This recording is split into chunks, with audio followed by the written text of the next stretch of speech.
دا څومره فایده ده.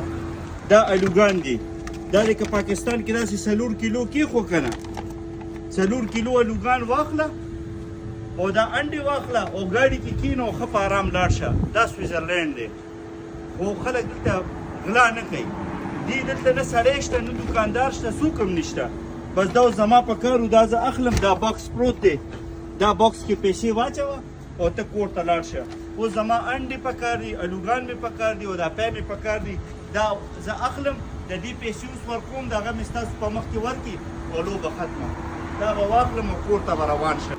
تاسو چې کله دلته سودا اخلئ، د پیو پیسې به هم په خپله ورکوئ، د انډو پیسې، د الوګانو پیسې دا دې لیکلي دي. دا 4 کیلو الوګان 2 کیلو په 3 روپۍ، 4 کیلو په 7 فرنک باندې. دا واخله او روان شه.